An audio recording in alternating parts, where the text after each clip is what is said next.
வணக்கம். மதிமுகம் செய்திகள். இன்றைய முக்கிய நிகழ்வுகளை பார்ப்பதற்கு முன்பாக தலைப்புச் செய்திகளை பார்க்கலாம். விக்கிரவாண்டி எம்எல்ஏ புகழேந்தி மறைவுக்கு முதலமைச்சர் மு.க. ஸ்டாலின் இரங்கல். மறைந்த திமுக எம்எல்ஏ புகழேந்தி உடலுக்கு அமைச்சர் பொன்முடி நேரில் அஞ்சலி. 24 உரிமை முழக்கம் என்ற பெயரில் மதிமுக தேர்தல் அறிக்கை வெளியீடு.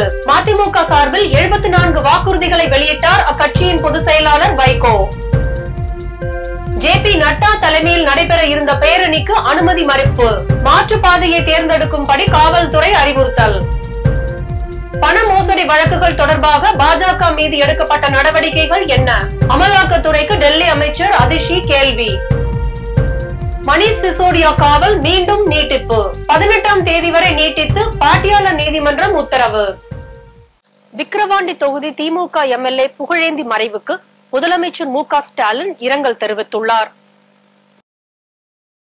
விழுப்புரம் மாவட்டம் விக்கிரவாண்டி சட்டமன்ற உறுப்பினர் புகழேந்தி கல்லீரல் பாதிப்பு காரணமாக கடந்த சில தினங்களுக்கு முன்பாக தனியார் மருத்துவமனையில் சிகிச்சை பெற்று வந்தார். நேற்று முன்தினம் வீடு திரும்பிய புகழேந்தி நேற்று விக்கிரவாண்டி அருகே நடைபெற்ற முதலமைச்சர் நிகழ்ச்சியில் கலந்து கொண்டார். அப்போது மேடையிலேயே மயங்கி விழுந்த நிலையில் விழுப்புரம் மாவட்டம் முண்டியம்பாக்கம் அரசு மருத்துவக் கல்லூரி மருத்துவமனையில் அனுமதிக்கப்பட்டார். உடல்நலக் குறைவால் பாதிக்கப்பட்டுள்ள புகழேந்திக்கு ஐசியூவில் வெண்டிலேட்டர் உதவியுடன் தீவிர சிகிச்சை அளிக்கப்பட்டு வந்தது. இந்நிலையில் மருத்துவமனையில் சிகிச்சை பலனின்றி திமுக எம்எல்ஏ புகழேந்தி காலமானார். திமுக எம்எல்ஏ புகழேந்தி மறைவுக்கு பலரும் இரங்கல் தெரிவித்து வரும் நிலையில் அவரது உடலுக்கு அமைச்சர் பொன்முடி நேரில் அஞ்சலி செலுத்தினார். முதலமைச்சர் மு.க. ஸ்டாலின் வெளியிட்டிருக்கும் இரங்கல் செய்தியில் புகழேந்தி மறைவு அதிர்ச்சியும் வேதனையும் தருவதாக குறிப்பிட்டுள்ளார். கடந்த சில நாட்களாக உடல் நலம் குன்றியிருந்த அவர் தன் உடல் நலம் பற்றியெல்லாம் சிந்திக்காமல் திமுகவின் வெற்றிக்காக தேர்தல் பணிகளை ஆற்றி வந்ததாக குறிப்பிட்டுள்ள முதலமைச்சர் நலன் பெற்று மீண்டு வருவார் என்று நம்பியிருந்த நிலையில் நம்மை விட்டு பிரிந்த செய்தி துயரத்தில் ஆழ்த்தியிருப்பதாக பதிவிட்டுள்ளார். மக்களவை தேர்தலை முன்னிட்டு மதிமுக தேர்தல் அறிக்கையை அக்கட்சியின் பொதுச் செயலாளர் வைகோ வெளியிட்டார். நாடாளுமன்ற மக்களவை தேர்தலில் தமிழகத்தில் திமுக தலைமையிலான இந்தியா கூட்டணியில் அங்கம் வகிக்கும் மதிமுக சார்பில் அக்கட்சியின் முதன்மை செயலாளர் துரை வைகோ திருச்சியில் போட்டியிடுகிறார். இந்நிலையில் திருச்சியில் மக்களவை தேர்தலுக்கான 24 உரிமை முழக்கம் என்ற பெயரில் வாக்குறுதிகள் கொண்ட அறிக்கையை மதிமுக பொதுச் செயலாளர் வைகோ இன்று வெளியிட்டார். அறிக்கையில் ஒரே நாடு ஒரே தேர்தல் என்பது கூடவே கூடாது, குடியுரிமை திருத்த சட்டத்தை திரும்ப பெற வேண்டும், கச்சத்தீவை மீட்க நடவடிக்கை எடுக்கப்படும், பெட்ரோல் டீசல் விலை குறைக்கப்படும் உள்ளிட்ட 74 வாக்குறுதிகளை மதிமுக பொதுச் செயலாளர் வைகோ வெளியிட்டார். ஜிஎஸ்டி வரி நீக்கம், சிறுபான்மையினர் நலம், ஹைட்ரோ கார்பனுக்கு நிரந்தர தடை, தேசிய நூலாக திருக்குறள் அறிவிக்கப்படும், மதுரையில் எய்ம்ஸ் மருத்துவமனை அமைக்கப்படும் என்பது உள்ளிட்ட வாக்குறுதிகள் இடம்பெற்றுள்ளன. பிரதமர் எத்தனை முறை தமிழ்நாட்டுக்கு வந்தாலும் மக்களவை தேர்தலில் திமுக கூட்டணிதான் வெற்றி பெறும் என அமைச்சர் கே.என். நேரு தெரிவித்துள்ளார். திருச்சி நாடாளுமன்ற தொகுதிக்கு உட்பட்ட புதுக்கோட்டை சட்டமன்ற தொகுதியில் இந்தியா கூட்டணியின் தேர்தல் அலுவலகத்தை நகர்ப்புற வளர்ச்சித்துறை அமைச்சர் கே.என். நேரு திறந்து வைத்தார். பின்னர் அதே பகுதியில் இந்தியா கூட்டணி சார்பில் திருச்சி நாடாளுமன்ற தொகுதியில் போட்டியிடும் மதிமுக வேட்பாளர் துரை வைகோவை ஆதரித்து தீப்பெட்டி சின்னத்திற்கு வாக்கு சேகரித்தார். கூட்டத்தில் பேசிய அமைச்சர் கே.என். நேரு தீப்பெட்டி சின்னத்தில் வாக்களித்து மதிமுக வேட்பாளர் துரை வைகோ பெருவாரியான வாக்கு வித்தியாசத்தில் வெற்றி பெற செய்ய வேண்டும் என கேட்டுக்கொண்டார். மாலையும் என்னை திருநாவுக்கரசு அவர்கள் இருக்கிற போது எங்களோடு இருந்தவர் எப்படி அவருக்கு பாடுபட்டோமோ அதை விட கூடுதலாக நம்முடைய துரை வைகோ அவர்கள் பாடுபட்டு நம்மை நம்பி வந்திருக்கிறார். எனவே அவரை ஒரு உறுப்பினராக்கி பாராளுமன்ற உறுப்பினராக்குது நம்முடைய கடமை. வந்தார வாழ வைக்கின்ற பூமி நம்முடைய கவிதைப்பித்தன் சொன்னார், உண்மைதான். நாங்கள் 420 பஞ்சாயத்து எங்களுக்கு உங்களுக்கு திருச்சியில எங்களுக்கு நாங்கள் வெற்றி பெற்றது 90%. ஆனால் இந்த புதுக்கோட்டையில குறைவான பஞ்சாயத்து 280 290 பஞ்சாயத்துல 95% முழுவதும் திமுக வெற்றி பெற்றது என்று சொன்னால் இந்த புதுக்கோட்டையில் தான் வெற்றி பெற்றது. எனவே அப்படிப்பட்ட தீரர்கள் நிறைந்த புதுக்கோட்டை மாவட்டம், அனைத்து இயக்க தோழர்களும் ஒவ்வொருவரும் ஒவ்வொரு பகுதியை கட்டி ஆளுகின்ற திறமை உடைய புதுக்கோட்டை மாவட்ட ஒன்றிய கழக செயலாளராக இருந்தாலும் ஒன்றிய பெருந்தலைவராக இருந்தாலும் அந்த பகுதி மக்களோடு ஒன்றி பழகி சிறப்பாக இந்த கழகத்தை வளர்க்கக்கூடியவர்கள். அவர்கள் கையிலே நம்முடைய வைகோ அவருடைய குமாரர் துரை வைகோ வந்திருக்கிறார். அவரை வெற்றி பெற வைப்போம் என்று உறுதியிட்டு பின்னர் பேசிய துரை வைகோ முதலமைச்சர் மக்கள் நல அரசியலை முன்னெடுத்து வருவதாக தெரிவித்த அவர் பாஜக மதவாத அரசியல் செய்து வருவதாக விமர்சித்தார். பின்னர் செய்தியாளர்களை சந்தித்த அமைச்சர் கே.என். நேரு பிரதமர் எத்தனை முறை தமிழ்நாட்டுக்கு வந்தாலும் வெல்லப்போவது திமுக கூட்டணி தான் என்பதில் எந்த சந்தேகத்திற்கும் இடமில்லை என தெரிவித்தார். நல்ல சிறப்பா இருக்கு. திமுக தலைமையிலான கூட்டணிக்கு பாராளுமன்ற தேர்தலில் வெற்றி வாய்ப்பு சிறப்பாக இருக்கு. பொதுமக்கள் குறிப்பாக பெண்கள் அதிகமான ஆதரவை தந்திருக்கிறார்கள். எனவே தலைவர் சொன்னது போல நாடு நம்மளது 40 நமது வெற்றி பெறக்கூடிய வாய்ப்பு தான் இருக்கு.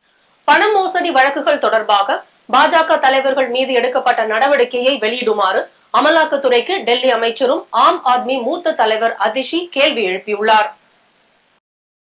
மதுபான கொள்கை விவகாரத்தில் டெல்லி முதல்வர் அரவிந்த் கெஜ்ரிவால் அமலாக்கத்துறையால் கைது செய்யப்பட்டு திகார் சிறையில் அடைக்கப்பட்டார். அரவிந்த் கெஜ்ரிவாலின் கைது பெரும் விவாதத்தை ஏற்படுத்தியுள்ள நிலையில் இது தொடர்பாக பேசிய ஆம் ஆத்மி கட்சியின் பொதுப்பணித்துறை அமைச்சர் அதிஷி, பாஜகவில் சேராவிட்டால் சிறை செல்ல நேரிடும் என பாஜக தரப்பில் பேரம் பேசியதாக தெரிவித்திருந்தார். இந்நிலையில் பாஜக அளித்த புகாரின் அடிப்படையில் தேர்தல் ஆணையம் எனக்கு நோட்டீஸ் அனுப்பியுள்ளது. இதையடுத்து செய்தியாளர்களிடம் பேசிய அதிஷி, தேர்தல் ஆணையம் பாஜக உத்தரவின் பேரில் செயல்படுவதாக தெரிவித்தார். வெறும் சந்தேகத்தின் அடிப்படையில் ஆம் ஆத்மி கட்சி தலைவர்களான சஞ்சய் சிங், மணிஷ் சிசோடியா, கட்சியின் தேசிய ஒருங்கிணைப்பாளர் அரவிந்த் கெஜ்ரிவால் ஆகியோரை அமலாக்கத்துறை கைது செய்துள்ளதாக குறிப்பிட்ட அவர், அவர்களுக்கு எதிரான குற்றங்கள் எதுவும் இதுவரை நிரூபிக்கப்படவில்லை என தெரிவித்தார். பண மோசடி வழக்குகளில் பாஜக தலைவர்கள் மீது அமலாக்கத்துறை என்ன நடவடிக்கை எடுத்துள்ளது என்று அவர் கேள்வி எழுப்பினார். எதிர்கட்சிகளை குறிவைத்து மற்ற ஒன்றிய அமைப்புகளைப் போலவே பாஜகவும் தேர்தல் ஆணையத்தை பயன்படுத்துவதாக தெரிவித்தார். ஆம் ஆத்மி கட்சி தலைவர்களை குறிவைத்து அவர்களை கைது செய்ய சிபிஐ, தற்போது தேர்தல் ஆணையம் போன்ற அமைப்புகளை பாஜக பயன்படுத்துவதாகவும் அவர் குற்றம் சாட்டினார். திருச்சியில் பாஜக தேசிய தலைவர் JP நட்டா தலைமையில் நாளை நடைபெற இருந்த பேரணிக்கு அனுமதி மறுக்கப்பட்டுள்ளது. நாடாளுமன்ற தேர்தலையொட்டி பாஜக தேர்தல் பரப்புரைகளில் தீவிரம் காட்டி வருகின்றது. இந்த நிலையில் தமிழ்நாட்டில் பரப்புரை மேற்கொள்வதற்காக நட்டா இன்றிரவு திருச்சி வரவுள்ளார். திருச்சி காந்தி மார்க்கெட் முதல் மலைக்கோட்டை வரை வாகன பேரணி நடத்த பாஜக தரப்பில் அனுமதி கோரப்பட்டிருந்தது. ஆனால் JP நட்டாவின் வாகன பேரணிக்கு அனுமதி மறுக்கப்பட்டுள்ளதாக தகவல்கள் வெளியாகியுள்ளது. சமயபுரம் மாரியம்மன் கோயில் பூச்சொரிதல் விழாவை காரணம் காட்டி காவல்துறை தேர்தல் அலுவலர் அனுமதி மறுப்பு தெரிவித்துள்ளது. மாற்றுப்பாதையை தேர்ந்தெடுக்கும்படி காவல்துறை அறிவுறுத்தியுள்ளது. இந்நிலையில் 36 மணி நேரத்திற்கு முன்பாக ஆன்லைனில் அனுமதி கோரியிருந்த நிலையில் மறுப்பதாக பாஜகவினர் குற்றம் சாட்டியுள்ளனர். சிதம்பரத்தில் இன்று மாலை முதலமைச்சர் MK ஸ்டாலின் தேர்தல் பிரச்சாரத்தில் ஈடுபட உள்ளார். நாடாளுமன்ற தேர்தலை ஒட்டி திமுக தலைவரும் முதலமைச்சருமான MK ஸ்டாலின் தமிழகம் முழுவதும் சுற்றுப்பயணம் சென்று பிரச்சாரம் மேற்கொண்டு வருகிறார். அதன்படி நேற்று கடலூர் நாடாளுமன்ற தொகுதியில் திமுக கூட்டணியில் போட்டியிடும் காங்கிரஸ் வேட்பாளர் விஷ்ணு பிரசாத், விழுப்புரம் நாடாளுமன்ற தொகுதி VCK வேட்பாளர் துரை ரவிக்குமார் ஆகியோரை ஆதரித்து விழுப்புரம் அருகே வி சாலையில் நடந்த தேர்தல் பிரச்சார பொதுக்கூட்டத்தில் கலந்து கொண்டு முதலமைச்சர் MK ஸ்டாலின் பேசினார். அதனைத் தொடர்ந்து இன்று மாலை சிதம்பரம் அருகே லால்புரத்தில் சிதம்பரம் நாடாளுமன்ற தொகுதி VCK வேட்பாளர் திருமாவளவன் மற்றும் மயிலாடுதுறை தொகுதி காங்கிரஸ் வேட்பாளர் வக்கீல் சுதா ஆகியோரை ஆதரித்து நடக்கும் பிரச்சார பொதுக்கூட்டத்தில் முதலமைச்சர் MK ஸ்டாலின் கலந்து கொண்டு பேசுகிறார். உரிய அனுமதி இல்லாமல் அரசுக்கு எதிராக போராட்டத்தில் ஈடுபட்ட இடைநிலை ஆசிரியர்களுக்கு சம்பளம் பிடித்தம் செய்ய தமிழக அரசு உத்தரவிட்டுள்ளது. சம வேலைக்கு சம ஊதியம் கேட்டு கடந்த பிப்ரவரி மாதம் 19ஆம் தேதி முதல் மார்ச் 8ஆம் தேதி வரை ஆசிரியர்கள் போராட்டம் நடத்தினர்.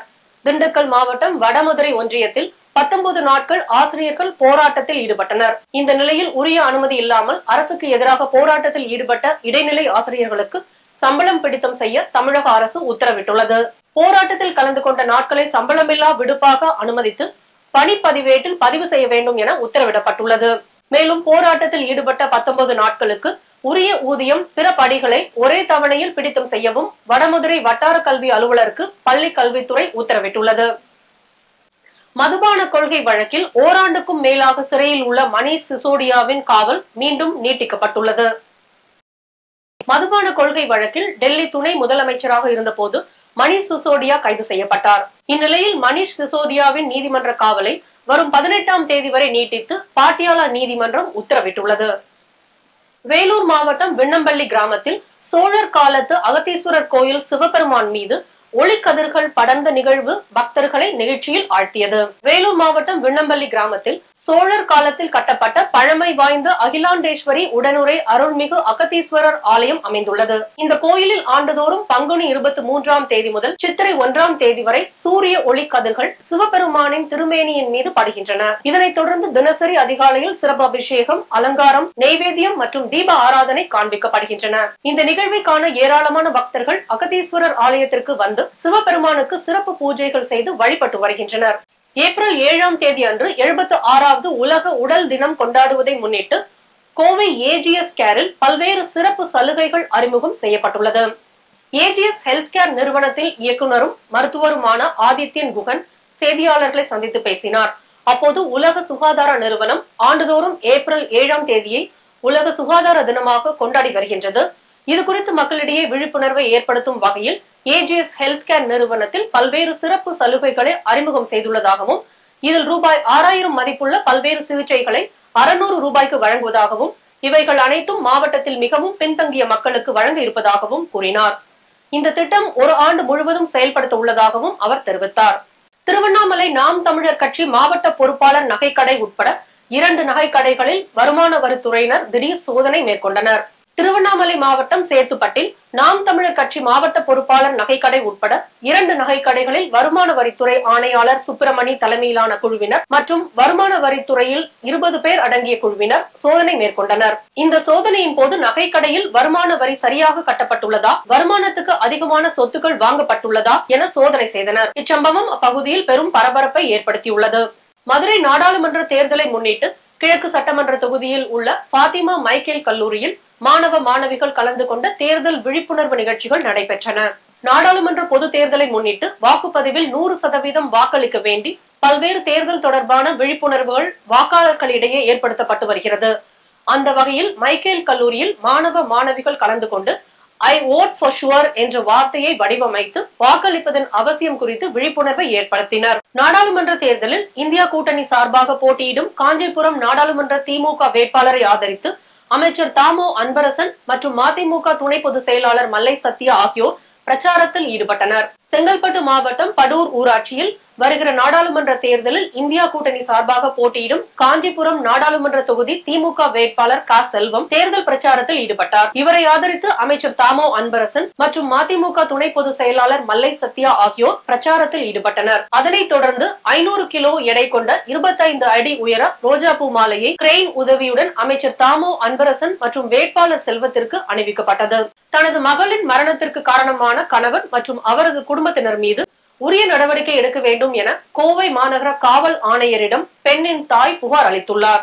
கோவை மாவட்டம் சுந்தராபுரம் பகுதியை சேர்ந்த அம்சவேணியின் மகள் நதியா கடந்த 2 ஆண்டுகளுக்கு முன்னர் அதே பகுதியை சேர்ந்த அன்பழகன் என்பவரை காதலித்து திருமணம் செய்து கொண்டார். அன்பழகன் நதியா தம்பதியினருக்கு 1 வயதில் குழந்தை உள்ள நிலையில் மதுபோதைக்கு அடிமையான அன்பழகன் தனது மனைவியிடம் அடிக்கடி தகராறு செய்தும் சிகரெட்டால் சூடு வைத்தும் சித்திரவதை செய்து வந்ததாக கூறப்படுகிறது. இந்த நிலையில் கடந்த மாதம் 31ஆம் தேதி நதியா விஷம் குடித்து தற்கொலை செய்து கொண்டார். இது குறித்து காவல்துறையினர் வழக்கு பதிவு செய்து விசாரணை நடத்தி வருவதை தொடர்ந்து தனது மகளின் மரணத்தில் தங்களுக்கு சந்தேகம் உள்ளதாகவும் இதனை உரிய முறையில் விசாரணை நடத்த வேண்டும் என்றும் நதியாவின் தாயார் அம்சவேணி கோவை மாவட்ட காவல் ஆணையர் பாலகிருஷ்ணனிடம் மனு அளித்தார். தொடர்ந்து செய்தியாளர்களை சந்தித்த அவர் தனது மகள் தற்கொலை செய்து கொள்ளும் அளவுக்கு கோழை இல்லை எனவும் தனது மகள் இறப்பிற்கு காரணமான கணவர் மற்றும் அவரது குடும்பத்தினரிடம் உரிய விசாரணை நடத்த வேண்டும் என தெரிவித்தார். அப்போது விடுதலை சிறுத்தைகள் கட்சியின் மாவட்ட அமைப்பாளர் கனியமுதன், குறிச்சி பகுதி செயலாளர் அன்பரசன், கட்சி நிர்வாகிகள் உடனிருந்தனர். என் பேர் அம்சவேணிங்கண்ணா. நான் சுந்தராபுரத்தில் தான் குடியிருக்கிறேங்க. பழனிப்பா தேட்டர் பக்கத்துலிங்க. என் பொண்ணு என் கூட என் வயிற்றில் பிறந்தது 2 பசங்க, ஒரு பொண்ணு தான் பெருசுங்க. என் பொண்ணு 2 வருஷம் ஆச்சுங்க கல்யாணம் முடிச்சு. லவ் பண்ணி தான் கல்யாணம் முடிச்சாங்க. கல்யாணம் முடிச்சதுலேருந்து 2 வருஷத்தில் ஒரே வருஷம் தான் நல்லா இருந்தேன். 2வது வருஷம் இங்கே போது டெய்லியும் சண்டை கட்டிகிட்டே வருவான். வீட்டுக்கு வரும்போதெல்லாம் சொல்லுவான் குடிச்சு போட்டு வந்து அடிக்கிறான்னு சொல்லி 10 பவுன் நகை போட்டாங்க சார். நகையில் வந்து ஒன்றுமே ஒரு நகையும் கூட இல்லைங்க. என் பொண்ணு கழுத்தில் எல்லாத்தையும் வாங்கி குடிச்சு அடித்து போட்டேங்க. சாணி பவுடர் வாங்கி கரைச்சி ஊற்றி இருக்கிறாங்க. என் பொண்ணு குடிக்கிற இது இல்லைங்க. என் பொண்ணு குடிச்சிருக்க மாட்டாங்க. வாக்காளர்கள் அச்சமின்றி வாக்களிக்க வேண்டும் என்பதை வலியுறுத்தும் விதமாக துணை ராணுவ படையினர் ஆயுதம் ஏந்திய விழிப்புணர்வு ஊர்வலம் நடைபெற்றது. தமிழ்நாடு முழுவதும் தேர்தல் நடத்துவதற்கான ஆயத்த பணிகளும் அதேபோல் வாக்காளர்கள் 100% வாக்களிக்க வேண்டும் என்பதை வலியுறுத்தி பல்வேறு விழிப்புணர்வு நிகழ்ச்சிகளும் நடைபெற்று வருகிறது. இந்நிலையில் மதுரை நாடாளுமன்ற தேர்தலில் அச்சமின்றி வாக்காளர்கள் வாக்களிப்பதை உறுதி செய்யும் வகையில் சிறப்பு ஆயுதம் ஏந்திய துணை ராணுவ படையினர் மற்றும் காவல்துறையினர் பேரணி நடைபெற்றது. இந்த பேரணியை காவல் ஆணையர் ஜே லோகநாதன், துணை ஆணையர் குமாரி ஆகியோர் தொடங்கி வைத்தனர். இதில் 200க்கும் மேற்பட்டோர் பங்கேற்று ஆயுதம் ஏந்தி ஊர்வலம் சென்று விழிப்புணர்வை ஏற்படுத்தினர். இன்றைய தங்கம் வெள்ளி விலை வழங்குவோர் அட்டிகா கோல்ட் கம்பெனி.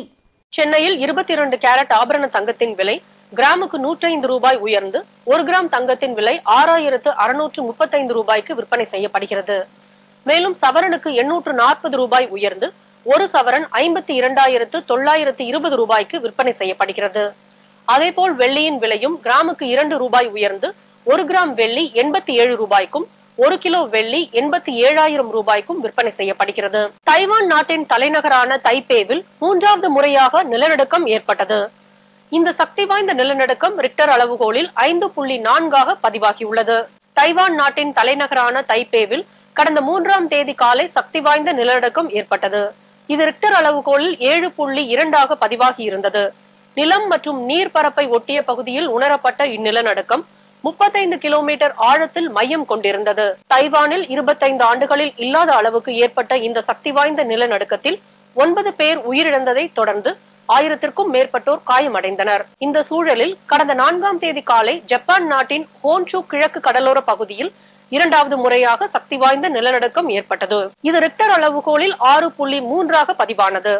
இந்நிலநடுக்கம் 32 கிலோமீட்டர் ஆழத்தில் மையம் கொண்டிருந்தது என ஐரோப்பிய மத்திய தரைக்கடல் நிலநடுக்க அறிவியல் மையம் தெரிவித்தது. இந்நிலையில் ஜப்பானில் ஹோன்ஷு நகரில் 3வது முறையாக நிலநடுக்கம் ஏற்பட்டுள்ளது. இது ரிக்டர் அளவில் 5.4 பதிவாகியுள்ளது.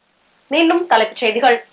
விக்கிரவாண்டி எம்எல்ஏ புகழேந்தி மறைவுக்கு முதலமைச்சர் மு.க. ஸ்டாலின் இரங்கல். மறைந்த திமுக எம்எல்ஏ புகழேந்தி உடலுக்கு அமைச்சர் பொன்முடி நேரில் அஞ்சலி. 24 உரிமை முழக்கம் என்ற பெயரில் மதிமுக தேர்தல் அறிக்கை வெளியீடு. மதிமுக சார்பில் 74 வாக்குறுதிகளை வெளியிட்டார் அக்கட்சியின் பொதுச் செயலாளர் வைகோ. ஜே.பி. நட்டா தலைமையில் நடைபெற இருந்த பேரணிக்கு அனுமதி மறுப்பு. மாற்றுப்பாதையை தேர்ந்தெடுக்கும்படி காவல்துறை அறிவுறுத்தல். பண மோசடி வழக்குகள் தொடர்பாக பாஜக மீது எடுக்கப்பட்ட நடவடிக்கைகள் என்ன? அமலாக்கத்துறைக்கு டெல்லி அமைச்சர் அதிஷி கேள்வி. மணீஷ் சிசோடியா காவல் மீண்டும் நீட்டிப்பு. 18ஆம் தேதி வரை நீட்டித்து பாட்டியாலா நீதிமன்றம் உத்தரவு. இத்துடன் செய்திகள் நிறைவடைந்தன. மீண்டும் செய்திகள் இரவு 8 மணிக்கு. மேலும் செய்திகளை தெரிந்து கொள்ள மதிமுகம் பிரைம் யூடியூப் தளத்தில் இணைந்திருங்கள்.